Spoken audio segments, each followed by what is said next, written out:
Well, welcome back to the Welcome to the Boardroom video series. This is an interactive series which is designed to really help you crystallize your value proposition to the boards of directors and to really make you board ready to serve in the boardrooms of the country. Of course, there has been a lot of transition in this space, and this is why we're revisiting this content, because it has become more competitive than ever before. It's become more challenging. And at the heart of your board search strategy is the ability to really craft a unique value proposition.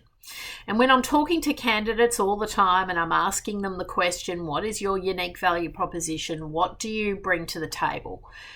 In 90% of circumstances, I'm going to get a one or a two-dimensional answer. It's going to be very limited in terms of what the individual's going to say to me about what they're bringing to the table.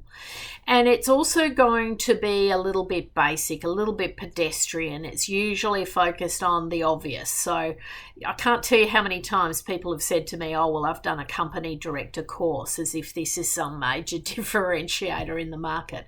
It's not. That's like saying to me, I've got a driver's license and I'm ready to drive on the track. You've got to understand the paradigm. Everyone that you're up against in this sector usually has served in the C-suite or certainly served at executive director level. They have had P&L responsibility. They've typically been very, very senior in terms of dealing with the most complex challenges in the organisation. They've been dealing with business strategy and business risk. They have been across that for many, many years, typically 10 plus years, sometimes 5 to 10. So that's kind of the paradigm that you're dealing with. All of the people that you're up against are well qualified. They usually have dual degrees. They would most often have an MBA. Some will have doctorates. So you're dealing with highly educated individuals who have studied their craft, have become a leader in their field, and have typically done some form of formal governance training, whether that be through Bond University like myself, or they've done some training through the company, the AICD, the company director course. They've got a formal qualification. They've got a credential against their name. So these things are not differentiators, and they're not really part of your core value proposition, what makes you unique. I want you to think about your unique value proposition in terms of majors and minors. So the majors are business strategy and risk management. In the boardroom, that is fundamentally what the board is responsible for. They're responsible for setting the strategic direction for the organisation and making sure that that strategy is being implemented successfully in the business, and if it's not, how to correct the course of that strategy. Obviously, they're not there to implement the strategy, but they will usually set the strategic direction, maybe with the input of the CEO and the senior leadership team, but ultimately that is the board director responsibility to set the strategy. And so you'll find that candidates that have a strong sense of business strategy, disruption, competitive intelligence, how to go into new markets, have implemented strategy on the ground and bring that operational knowledge to the table, those candidates have a really strong major in business strategy. So that's a perfect start. Secondly is the risk management component. And I mean, really, at the end of the day, boards have to play defensive, and they have to really be able to be across all the risks in the business. And if you've ever looked at a risk registry, you'll know that there can be hundreds and hundreds of risks that may be an issue for that organisation. So increasingly, people will often come to the table thinking about risk in quite a one or a two-dimensional way, whereas you've really got to think about the whole gamut of risk. So finances and assets are critical, obviously, for most businesses, and you will need to have a strong understanding of how to read financial papers, interpret financial results. There is no room in the boardroom for people who just don't understand the finances, and this is where a lot of people trip up, because they think, well, I've got a lot of experience here in human resources, but if you fundamentally don't understand the finances, you're going to struggle in the boardroom. So if you're not up to speed in that area, that's an area you've got to get up to speed in.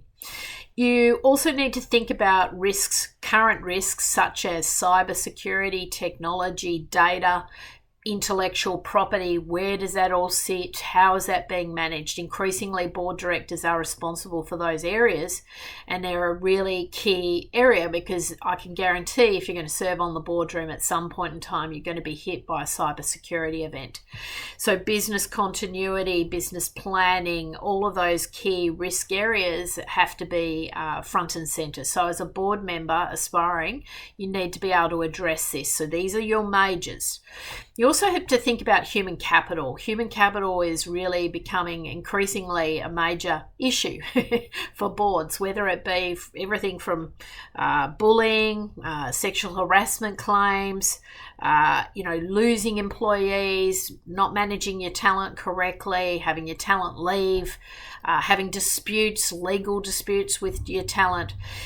From woe to go, human resources is a big challenge. And of course, we now have this element of artificial intelligence and the future of work and what that's going to look like and how that's going to impact every single process in our businesses.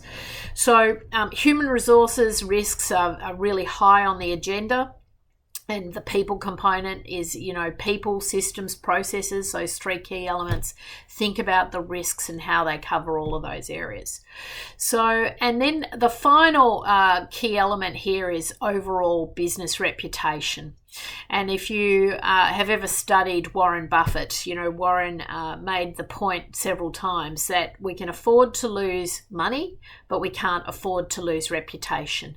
And a reputation can be lost overnight. And we're seeing increasingly organisations get caught flat-footed, maybe with a cyber, sort of the way to handle a cybersecurity event. Maybe they get caught flat-footed in terms of how they handle a social media outburst or some really bad press. And an organisation can be destroyed overnight, literally, in terms of their reputation. And the board is responsible for really managing that. And increasingly, we see specialists being appointed to the board, but really, at the end of the day, every board member needs to be able to address the majors. So that's business strategy, risk management. I want you to think about this when you're formulating your value proposition, because within those areas, you have little nuances that you want to showcase where you're concerned and what you're bringing to the table. So for example, when I would be talking about business strategy to an organization, I'd be putting my focus on my entrepreneurial background, the fact that I've grown businesses from zero to multi-million-dollar turnover, that I've disrupted in the market, that I've raised capital, that I've been able to execute business strategy very rapidly. I'd be focused on the fact that I'm a blue ocean strategy practitioner. So they would be the little sort of cherries on the top, the elements that I'd be emphasizing when I'm talking about business strategy to the board. And of course, that's unique to me. So I'm showcasing my unique experience.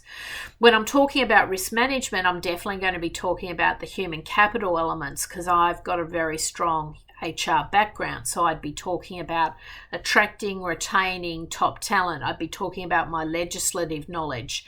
I'd be talking about how I could really be part of the future of work and how we're going to sort of recalibrate organizations as we go forward.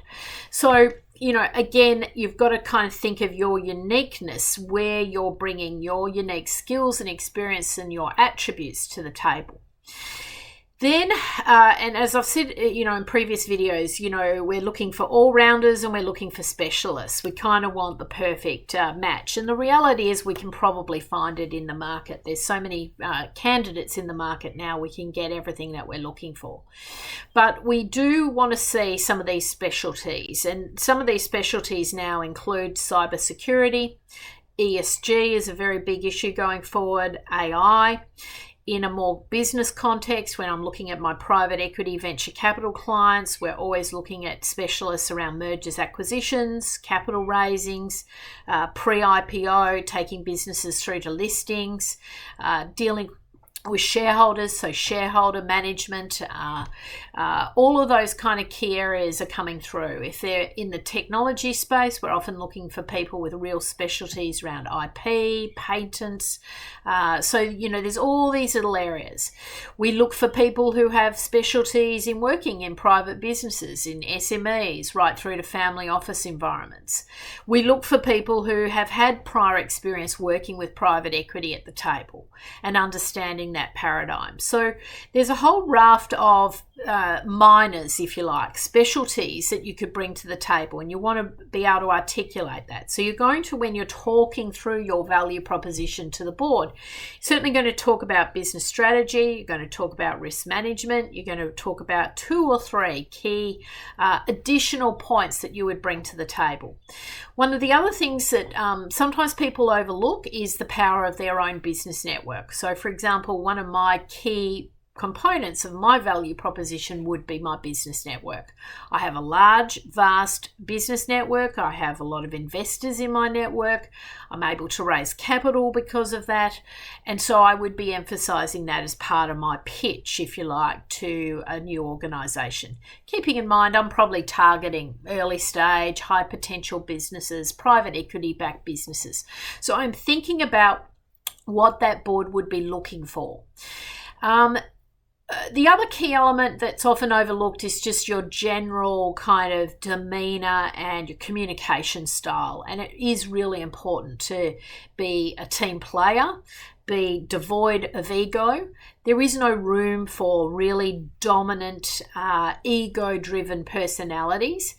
And if you are a current CEO in the market or a very senior business leader, sometimes what makes you very successful as a CEO is not quite the communication style that we're looking for in a boardroom setting. So it might be that board work's not for you. It could be that board work is for you, but you need to modify your communication style in a boardroom setting. And you're going to need to be more collaborative, more willing to listen to other people in the boardroom. It's not my way or the highway. That dominant, style has to be sometimes kept in check to work well in a boardroom setting. So think about your communication style. So I'd like you to start to actually do an exercise and write out your value proposition. And as I said, I'm looking for at least 5 key points here, and 2 of them are going to address the majors, and at least 3 of them are going to manage across the minors. And you're going to put this all together. And I want you to just fundamentally answer the question, why would a board choose me? Why would the board want to appoint you to that boardroom? And I want you to role play this maybe with a colleague or a mentor. Really, you've got to get this right. And if you fundamentally don't have a strong enough value proposition, and it's not unique enough, and it's not resonating enough with the market, it's going to trip you up. It's the foundation work that we now need to do. We've got to get this right, because if you don't have this right, everything else gets harder from here. And keep in mind that once you have that clarity, that absolute crystal clear understanding of where your value proposition sits, you really start to differentiate yourself in your conversations from all the noise in the market. You're standing out as to where you're going to make a difference, where you're going to add that value, where your unique skills and experiences are going to have that real contribution in the boardroom setting. So it's an opportunity now for you to really get this right and to write this down step by step. Take your time. This is going to be really crucial because it's going to drive your board search strategy once you've nailed the unique value proposition that you bring to the table.